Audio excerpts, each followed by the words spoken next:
야고보서 1장 2절 한 절 말씀 합독하겠습니다. 야고보서 1장 2절입니다.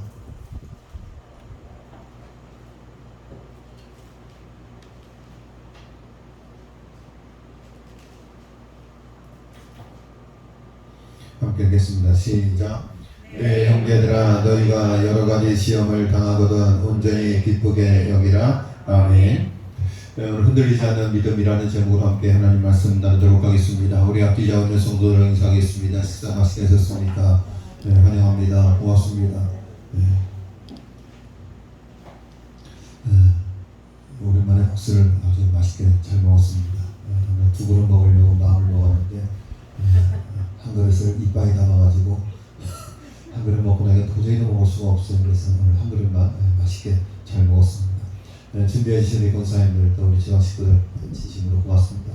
우리 감사와 격려의 박수 한번 하겠습니다. 고맙습니다. 예수님 박수가 너무 작은데? 네, 고맙습니다. 우리 정 권사님이 또 콩국수도 이렇게 준비하셔서 맛있게 잘 먹었습니다. 고맙습니다. 그 신약 성경에 보면 제가 신학교 때 조태현 교수님이라는 분이 계신데 미국에서 학위를 받고 뚜브레에서 학위 받고 한국에 들어오셨습니다. 30대 교수님이었어요. 그때 시간 강사였습니다.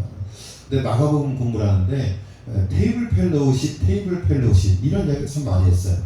저는 성경을 보면서 테이블 펠로우십 별로 걸 몰랐거든요. 근데 교수님이 이렇게 풀어가는 거예요. 마가복음을 가르치시면서 예수님과 제자들과 함께 공동체 식사했던 순간입니다. 이 교제를 함에 있어서 이 식사가 얼마나 중요한 의미가 있는지, 신학적 의미가 있는지라는 것을 이야기하면서 테이블 펠로우십에 대해서 이야기를 참 많이 했습니다. 그래서 식구들이 함께 어울려서 음식을 나눠 먹으면서 교제하는 것은 신앙생활에 있어서 매우 중요한 그런 의미가 있습니다. 오늘도 귀한 음식을 나누고 또 사랑을 나누고 정을 나눌 수 있는 귀한 시간이 되어서 참 고마웠습니다. 김남도 교수님이 쓴 책 중에 1000번을 흔들려야 어른이 된다라는 책이 있습니다. 1000번쯤 흔들려야지 진짜 어른이 된다는 거예요. 여러분 이 제목이 공감이 되십니까? 그러니까 진짜 어른은 1000번 정도 흔들려야 된다는 거예요. 그러니까 어른이 되어서 세상의 시련 환경에 떠밀리지 아니하고 환경에 제어되지 아니하고 온전한 삶을 살아가는 사람들, 온전한 어른들이 되기 위해서는 1000번쯤은 흔들려야 된다. 1000번쯤은 많은 유혹과 고난과 어려움 가운데 흔들림이 있지만 그것을 이겨낼 때 흔들림 없는 당당한 어른으로 살아갈 수 있다. 저는 그 책장을 보면서 그런 의미가 담겨있지 않을까 그런 생각을 했습니다. 아직 학생이었을 때 어른들을 바라보면 너무나 확고해 보였습니다. 길에서 마주치는 수많은 어른들의 굳은 표정에서 우리도 직장을 갖고 나이가 들어 어른이 되면 저렇게 확고한 삶의 태도를 갖출 수 있을 것이라고 생각했습니다. 하지만 막상 나이가 들어 그게 아니라는 걸 알게 되었습니다. 그들도 남몰래 흔들리고 있었던 것입니다. 이 김남도 교수님이 쓴 책의 내용이에요. 어른들을 보았을 때 어른들은 확고해 보였어요. 흔들림이 없어 보였어요. 확실히 이게 살아가는 모습을 보면서 야, 어른들은 원래 저랬구나 라고 생각했어요. 그런데 내가 나이가 들어가면서 그들을 이해하기 시작했어요. 나도 살아오면서 수없이 많이 흔들렸던 것을 경험하게 되었던 거예요. 그러니까는 아무런 흔들리지 않게 보였지만 그들에게도 남몰래 흔들리는 그런 어려움이 있었던 것입니다. 흔들리지 않는 인생은 없다는 것입니다. 참 공감이 가지 않습니까? 어른이 되면 어떤 상황에서도 흔들리지 않는 원칙을 갖고 살 수 있을 거라 생각했는데 사람들은 여전히 어른이 되어도 흔들리며 살아가고 있다는 것입니다. 우리 시독교 성도님들 어떻습니까? 여러분들 흔들림 없는 삶을 살아가고 있습니까? 세상의 시기와 많은 유혹과 고난과 어려움 가운데서도 믿음의 자리를 지키고 성도의 본분을 다하며 하나님 나라를 소망하며 믿음의 길을 걸어가기에 조금도 흔들림 없이 성도의 모습으로 최선을 다하는 신앙의 삶을 살아가고 있을까? 흔들리는 사람도 있고 흔들리지 않는 사람도 있을 것입니다. 바라기는 우리 시독교 모든 성도들 한 분 한 분이 어떠한 환경에도 흔들리지 아니하고 유혹에도 넘어지지 아니하고 온전한 성도의 본분을 다하며 흔들림 없는 그런 신앙의 삶을 살아가실 수 있기를 주의 이름으로 간절히 축원합니다. 이렇게 살아도 되나? 이것이 옳은 판단인가? 이것이 정말 잘한 선택인가? 우리는 살아가면서 이렇게 자원할 때가 많이 있어요. 이게 정말 잘 살고 있는 걸까? 내가 이렇게 살아도 되는 걸까? 이것이 옳은 판단일까? 이것이 정말 잘한 선택일까? 이런 자문자답을 하면서 우리는 살아가고 있고 우리는 이런 많은 질문을 스스로에게 던지면서 살아가고 있습니다. 계속된 흔들림 속에서 삶의 방향을 잃어버린 채 살아가고 있는 많은 사람들을 바라보면서 우리 믿음의 성도들만큼은 하나님 나라의 복음 가운데 온전한 성도의 본분을 지키면서 흔들림 없이 믿음의 길을 한 길을 외길로 걸어갈 수 있기를 간절히 소망합니다. 북극의 섬 큰 섬 글랜드 그네를 배로 여행하게 되면 엄청난 빙산들이 바다 위로 흘러가는 것을 볼 수 있습니다. 커다란 빙산들은 바다의 조류를 따라서 따뜻한 곳으로 흘러 녹아 없어질 때까지 계속 흘러갑니다. 그러니까 이게 북극지방이죠. 굉장히 추운데요. 큰 빙산들이 흘러가는 거예요. 이 조류를 따라서 흘러가면서 따뜻한 곳으로 올라가서 녹아 없어지는 거예요. 커다란 빙산을 바라보는 일은 여행하는 사람들에게 있어서 볼만한 구경거리라고 이야기합니다. 그런데 떠다니는 빙산을 바라보다 이상한 점을 하나 발견할 수 있습니다. 빙산 말고도 수많은 작은 얼음덩어리들이 함께 떠다니고 있는데 그 얼음덩어리들은 커다란 빙산이 흘러가는 방향과 반대 방향 또는 다른 방향으로 흘러가고 있다는 것입니다.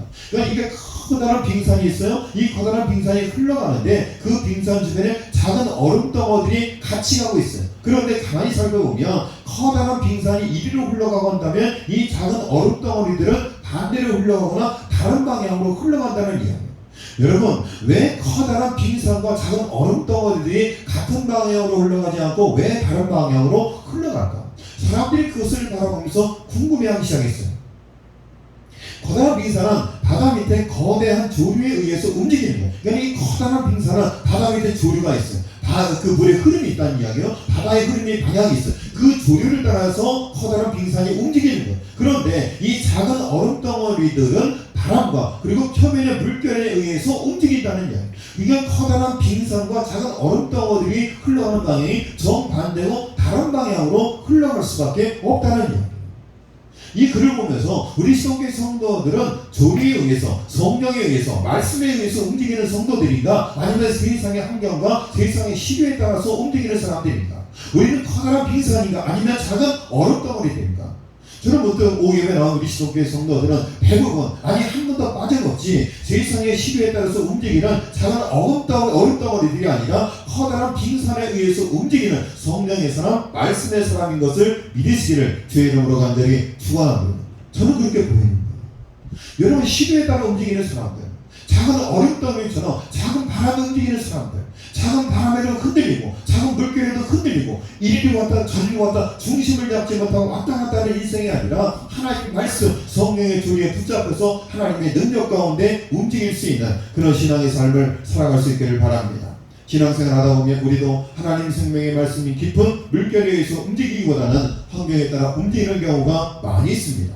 교회 생활을 함에 있어서도 나의 기분이나 감정에 따라 행동한다면 그것은 참된 하나님의 말씀을 따라 움직이는 것이 아닐 것입니다. 그러니까 예수를 믿는데도 내 기분 따라 움직이는 거예요. 기분이 내키면 교회 나가고 기분이 나쁘면 안 나가고 기분이 내키면 오예배 드리고 기분이 안 내키면 오예배 안 드리고 그런 크고 작은 문제 때문에 세상의 시련 환경에 따라서 신앙의 삶의 발걸음이 자꾸 흔들리고 왔다 갔다 하는 인생들이 있다는 이야기예요. 적어도 우리 시동교회 모든 믿음의 성도들은 하나님의 말씀과 성령에 따라서 움직이는 믿음의 사람, 말씀의 사람, 능력의 사람으로 살아갈 수 있기를 간절히 축원합니다. 우리는 하나님의 말씀과 성령의 음성에 귀를 기울이고 깊은 진리를 따르기보다는 인간의 말이나 남을 헐뜯는 이야기나 교회나 사람을 비난하는 말에 더욱 쏠려서 그것에 따라 행동하기 쉬운 약점들을 갖고 있습니다. 여러분, 사람들은 감정의 동물이에요. 그래서 마음이 상하면, 시험에 들면, 낙심이 되면 교회 나가기도 싫고 예배에 집중되지 되지 않고 여러분 그럴 수가 있습니다. 그러나 그런 사람들의 말과 남들을 헐뜯는 이야기나 그런 것들에 좌우되지 않는 신앙의 삶을 살아갈 수 있기를 바랍니다. 만약 우리가 이런 편의 바람이나 얕은 물결에 차지 휩쓸리고 계속 흘러가는 성도라면 우리야말로 부스러기 얼음덩어리 같은 존재에 불과할 것입니다. 우리가 이렇게 주변 환경이나 떠도는 이야기에 좌우되는 이유가 무엇이겠습니까? 그것은 확고한 신앙의 기준이 없기 때문에 그렇습니다. 여러분, 확고한 사람들은 사람들에 의해서 좌지우지되지 않는 거예요. 목회를 하다 보면 보이는 거죠. 아, 저거 이번 주에 안 나올 수도 있겠구나. 그럼 안 나와요. 아무리 힘들고 어려운 일이 있어도 그건 나올 거야. 나와요. 나오잖아요. 우리 장로님 권사님들은요, 정말로 천지가 개벽을 해요. 지진이 나도. 그렇죠? 예배 나와요. 왜요? 예배는 생명 걸고 드리는 거예요. 드려도 되고 안 드려도 되는 게 아니에요. 하나님 앞에 10분의 1을 드리는 것은 그건 드려도 되고 안 드려도 되는 게 아니에요. 그것은 하나님의 것, 그것을 인정하고 드리는 거예요. 확고한 신앙의 기준이 있는 분들은 흔들림이 없어요. 대부분 우리 신앙교 성도들이 확고한 신앙의 기준이 있고 원칙이 있어요. 그래서 흔들림이 없는 코로나19라는 팬데믹 가운데서도 큰 풍파 없이, 어려움 없이, 흔들림 없이, 피해 없이 기독교가 유지될 수 있었던 비결이 무엇일까? 여러분, 평안할 때는 나타나지 않아요. 그러나 고난과 어려움 가운데 진면목이 드러나는, 믿음의 깊이가 드러나는 거예요. 쉽지 않은 직장생활을 하던 한 남자 집사님이 있었습니다. 어려운 중에도 믿음으로 살아보려는 아주 귀한 집사님입니다. 하지만 아무리 노력해도 변화가 되지 않습니다. 상황이 변화되지 않는 거예요. 아니, 변화되지 않는 자기 자신으로 인해서 너무 실망한 나머지 갑자기 믿음으로 사는 것을 포기하고 싶었습니다. 여러분 혹시 그런 경험이 없으셨습니까? 신앙생활을 포기하고 싶었을 때, 예수 믿는 것을 중단하고 싶을 때, 교회 나가는 것을 쉬고 싶을 때, 여러분 그런 마음이 들 때가 있었잖아요. 그런 위기를 넘고 사설을 넘어서 지금 이 자리에, 여러분 장로님 권사님들도 마찬가지예요. 목사님도 마찬가지예요. 목회를 그만두고 싶을 때, 신앙생활 중단하고 싶을 때, 교회 나가는 것을 그만두고 싶을 때, 구역예배를 그만두고 싶을 때, 여러분 그럴 때가 왜 없었겠습니까? 그럼에도 불구하고 그 많은 시간들 위험 가운데서 우리는 넘어왔다는 이야기입니다. 아무리 노력해도 상황이 달라지지 않아요. 아무리 노력해도 내가 변하지 않는 거예요. 여러분 그런 어떤 무력감을 느낄 때가 없었습니까? 예수를 오래 믿었는데도, 목회를 오래 했는데도 내 자신이 변하지 않는 거예요. 악습관이 변하지 않는 거예요. 잘못된 습관이 달라지지 않는 거예요. 내가 변하지 않고 성장하지 않고 자라지 않을 때 내 마음속에 낙심하는 마음이 되는 거예요. 이 집사님 마음속에 그런 게 있었던 거예요. 가정 형편도 좋아지지 않고, 건강도 좋아지지 않고, 나도 변하지 않고, 그냥 신앙생활 중단하고 싶었어. 이런 상황에서 믿음으로 사는 것이 소용이 없구나, 이런 생각이 들었습니다. 그런데 그때 이 집사님 머릿속에 생각나는 것이 하나 있었습니다. 그것은 하나님의 말씀이 아니라 자신과 비교할 수 없는 시련과 고난 속에서 믿음으로 살아가는 한 집사님이 떠오른 겁니다. 이 집사님에게 또 다른 집사님이 떠오른 거예요. 나보다 더 힘들고 어려운 가운데서도 흔들림 없이 신앙의 중심을 잡고 믿음의 길을 걸어가는 그 집사님이 떠오른 거예요. 야, 그 집사님은 나보다 훨씬 더 힘든데, 나보다 더 고통스러운데, 그 집사님은 흔들림 없이 하나님의 자녀로서 부끄럽지 않게, 이 세상에서 빛과 소금의 역할을 하며 하나님의 자녀로 부끄럽지 않게 살아가는 그 모습이 떠오르면서 자신을 다시 한번 되돌아오게 되었다는 이야기입니다. 순간 그분은 그런 상황에서 하나님을 예배하며 믿음으로 기뻐하며 사시는데, 내가 지금 뭐하는 것인가, 이런 생각이 드는 거예요. 그리고는 다시 믿음을 다잡은 것입니다. 사랑하는 성도님 여러분, 고난으로 인해 힘들 때마다, 아니 여러 가지 상황으로 힘들 때마다 우리에게 무엇보다 하나님의 말씀이 필요합니다. 하지만 신앙생활을 하다 보면 때론 너무나 심하게 흔들려 아무리 좋은 말씀도 귀에 들어오지 않을 때가 있습니다. 그때 우리에게 필요한 것이 무엇입니까? 그것은 그런 고난과 역경, 아니 세상 유혹 속에서도 흔들리지 않고 오직 믿음으로 걸어가는 믿음의 좋은 모델이 아니겠습니까? 여러분, 말씀보다도 믿음으로 잘 살아가는 다른 믿음의 동료들이 우리에게 힘이 되는 거예요. 우리에게 위로가 되는 거예요. 야, 이러면 안 되겠구나. 우리 장로님, 권사님 더 힘든데, 집사님 더 힘든데, 나보다 더 어려운 시간들을 지나가고 있는데, 그럼에도 불구하고 흔들림 없이 믿음의 길을 걸어가는데, 당당하게 살아가는데, 남을 배려하며 살아가는데, 빛과 소금의 역할을 하며 살아가는데, 그 신앙의 모델을 보면서 용기를 얻는 거예요. 저는 우리 모든 믿음의 성도들이여 서로에게 그렇게 힘과 용기를 줄 수 있는 아름다운 신앙의 모델이 될 수 있기를 주의 이름으로 간절히 축원합니다. 할렐루야. 이선희 집사님이, 김경훈 집사님께서 그래, 경순이 집사님도 저렇게 힘들고 어려운데 신앙생활 열심히 하는데 나도 힘을 내야지. 나도 새벽예배 나와야지.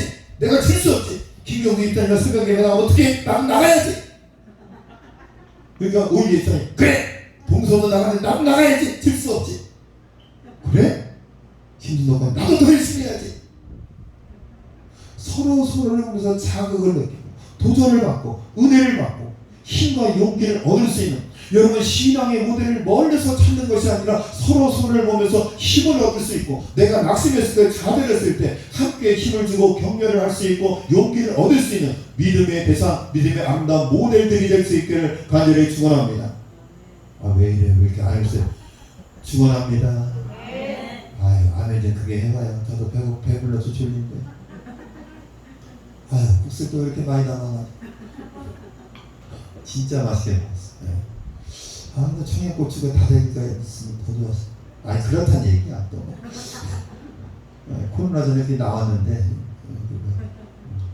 다음에 이렇게 나오면 좋겠다, 그런 얘기 있어요.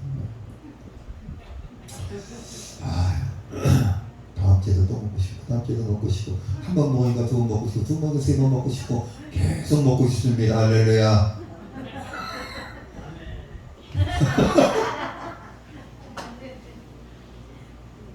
제가 손 들고 아멘하는 사람 3명만 있으면 계속 먹으려고 했는데 한 명밖에 없네. 자, 양을 키우는 목자는 염소를 함께 집어넣는다고 합니다. 양은 움직이는 것을 싫어하기 때문에 자기가 하고 싶은 대로 내버려두면 병에 자주 걸린다고 합니다. 이런 양들 가운데 염소가 있으면 양들 사이를 헤집고 다니고, 이때 양들은 뿔 달린 염소를 피해 도망다니며 저절로 운동을 해서 건강해집니다. 우리의 목자 되신 하나님께서도 자녀들을 강한 믿음으로 키우기 위해서 이런 방법을 사용하십니다. 하나님께서 때때로 우리의 삶 가운데 염소를 풀어놓으시는 거예요. 그 뿔 달린 염소를 피해 다니느라고 새벽 예배도 나오고, 성경도 읽고, 구역 예배도 드리고, 11조도 하고, 전도도 하고, 봉사도 하고, 아멘할 때까지 할렐루야! 아멘 좀 해봐요 좀. 도대체 진짜 어떻게 되는 거야. 오후 예배는 2시간 해야 되겠다. 설교 국수도 많이 먹었겠다. 소화도 시킬 거야. 그냥 힘은 넘쳐나고 수박도 먹었겠다. 하여튼 소변 볼 때까지 계속 설교해야 되는데,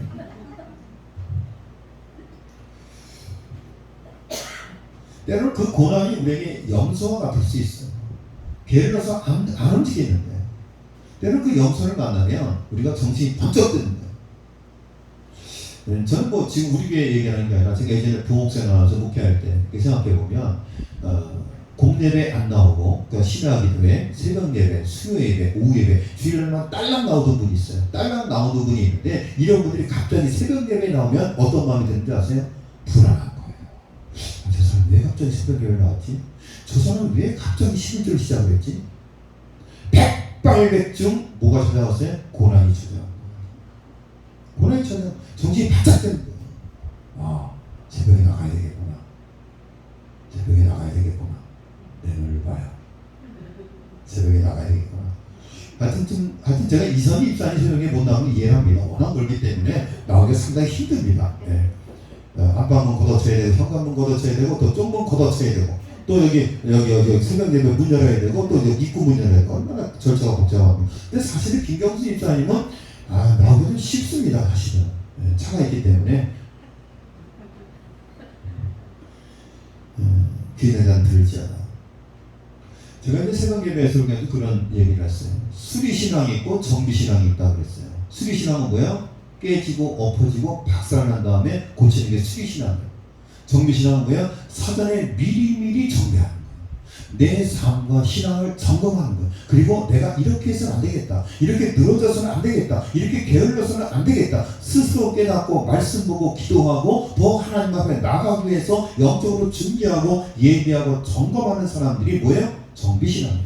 여러분, 정비신앙이 좋은 거예요? 수리신앙이 좋은 거예요? 수리신앙은 별로 안 좋은 거예요. 저는 시동교회 모든 성도들이 점검받는 정비신앙인으로 살아갈 수 있기를 주님의 이름으로 간절히 축원드립니다. 우리의 목자 되신 하나님께서도 자녀들을 강한 믿음으로 키우기 위해서 이런 방법을 사용하십니다. 우리에게 시시각각 찾아오는 여러 시험이 바로 우리 삶 가운데 염소 역할을 하는 것입니다. 그 시험을 이겨내기 위해서 애를 쓰다 보면 어느새 우리 믿음이 자라나는 것을 확인하게 됩니다. 여보 말할 수 없는 고난 가운데서 그 고난이 하나님께서 자신의 믿음을 연단하는 은혜의 손길임을 고백합니다. 욥기서 23장 10절, 여러분 너무나 잘 아시는 말씀입니다. 그러나 내가 가는 길을 그가 아시나니 그가 나를 불러내 하신 후에는 내가 순금같이 되어 나오리라. 재련하고 또 재련만, 여러분 99.9%의 금을 만들기 위해서 수없이 많은 재련의 과정을 반복하는, 불순물을 제거하는 과정이 필요하다는 것. 99%의 온전한 신앙의 삶으로 하나님께서 만들어가는 과정 가운데 많은 연단과 실현의 과정이 반드시 필요하다는 것. 하나님의 모든 시험은 우리의 믿음을 성장시키는 훈련을 위한 시험입니다. 첫 번째, 이런 시험이 오면 기쁘게 참고 감당해야 됩니다. 왜냐하면 하나님이 주는 시험은 유익하기 때문에 그렇습니다. 두 번째, 하나님께 지혜를 구하며 고난을 감당해야 합니다. 우리의 능력은 한계가 있기 때문에 하나님의 지혜를 구하지 않고는 감당할 수 없기 때문에 그렇습니다. 우리에게 닥쳐오는 시련과 어려움을 해결할 수 있는 방법이 무엇인가? 이것은 하나님이 주시는 지혜가 아니면 알 수가 없다는 거예요. 여러분, 하나님 앞에 엎드려 기도하십시오. 하나님, 이 시련 가운데 하나님이 저에게 요구하는 것이 무엇입니까? 제가 무엇을 깨달아야 됩니까? 무엇을 알아야 됩니까? 하나님, 알게 하시고 깨닫게 하시고 회개할 수 있도록 역사하여 주시옵소서. 하나님, 우리에게 지혜를 허락하여 주옵소서. 여러분 책으로 배우는 지혜가 아니에요. 여러분 TV를 통해서 배우는 지혜가 아니에요. 하나님이신 지혜가 우리 인생의 고난과 어려움을 이겨낼 수 있는 방법을 깨닫게 하는 하나님의 지혜가 저 여러분에게 풍성히 넘쳐나기를 바랍니다. 세 번째, 하나님께서 상주실 것을 기대하며 감당해야 됩니다. 여러분이 황금 면류관을 바라보며 충성봉사하는 거예요. 여러분 동기부여도 때로는 필요한 거예요. 하나님 앞에 열심히 충성 봉사하며 하나님 나라의 황금 면류관이 놀라운 상급이 우리에게 예비되어 있는 것을 우리가 믿음의 눈으로 바라보며 충성하고 시험도 고난도 어려움도 이겨내며 극복해 나가는 거예요. 시험을 참는 자는 복이 있나니 이런 시련을 견디어낸 자가 주께서 자기를 사랑하는 자에게 약속하신 생명의 면류관을 얻을 것이기 때문이다. 야고보서 1장 12절 말씀. 이것은 하나님이 주는 시험이 유익하고 또 다른 것은 죄를 짓게 하는 사탄의 유혹이 있습니다. 하나님의 시험은 우리에게 유익이 되고 우리로 하여금 깨닫게 하시고 우리로 하여금 기도하게 하시는데 사탄이 주는 시험은 우리로 하여금 넘어지고 하고 하나님을 떠나게 만든다는 이야기입니다. 사탄의 유혹에 속지 말고 즉시 물리쳐야 됩니다. 이런 유혹에 찾아올 때는 시험에 들지 않도록 악에서 구해달라고 기도하며 하나님 말씀에 순종하며 유혹을 물리칠 수 있습니다. 성경에는 하나님의 자녀를 타락시키기 위해 사탄이 여러 가지 방법을 사용하는 장면이 나옵니다. 먼저 사탄은 그 사람에게 커다란 금덩이를 보여줬습니다. 그는 눈도 깜빡하지 않자 다음엔 아름다운 여인을 보여주었습니다. 처음에는 물질로 유혹을 했습니다. 황금으로 유혹을 했습니다. 그러면 이성으로 유혹을 했습니다. 역시 그는 흔들리지 않았습니다. 마지막 방법으로 그의 질투심을 장악했습니다.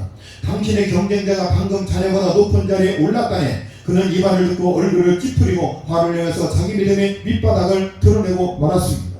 여러분, 우리의 약점이 되는 게 있어요. 물질에 약한 사람들, 이성에 약한 사람들, 그리고 시기심에 약한 사람들. 저는 우리 모든 믿음의 성도들이 하나님의 말씀으로 잘 무장하여서 시기와 물질과 이성의 유혹에서 자유함을 얻고 어떤 유혹에도 흔들림 없는 그런 신앙의 삶을 살아갈 수 있기를 간절히 축원합니다. 여러분의 삶 가운데 고난과 어려움의 모습으로 찾아오는 이런 염소들을 통해서 더욱더 하나님 앞에 무릎 꿇고 기도하고 시험을 통해서 온전한 성도의 모습으로 변화되고 성장하고 하나님의 뜻 가운데 살아갈 수 있는 저와 여러분의 삶이 되시기를 주님의 이름으로 간절히 축원합니다. 사랑과 많으신 하나님 아버지, 우리의 믿음의 수준을 높여 주시옵소서. 고난을 만나거든 기뻐하라고 했습니다. 시험을 만나거든 온전히 기뻐하라고 했습니다. 하나님 아버지, 우리를 흔드는 많은 유혹과 도전이 있습니다. 그 흔들리는 유혹과 도전 앞에서 우리가 넘어지지 않고 쓰러지지 않고 견디고 이기며 하나님 말씀으로 승리할 수 있도록 인도하여 주시옵소서. 천번이 흔들려야 하나님 아버지 어른이 된다고 했습니다. 우리는 하나님 앞에 신앙의 어른으로 서기를 원합니다. 성숙한 성도의 모습으로 서기를 원합니다. 수없이 많은 순간 우리를 유혹하고 때로는 흔들리지만 결국 넘어지지 않고 부러지지 않고 하나님 말씀을 붙들고 승리하고 어떠한 시련과 도전에도 넘어지지 않고 좌우로 우로나 치우치지 않고 온전한 성도의 모습으로 살아가는 건강한 성도의 모습을 살아갈 수 있도록 인도하여 주시옵소서. 흔들리지 않는 귀한 믿음, 굳센 믿음으로 우리 시동교회 모든 성도들 붙잡아 주옵소서. 이 모든 말씀 예수님의 이름으로 기도드렸습니다. 아멘.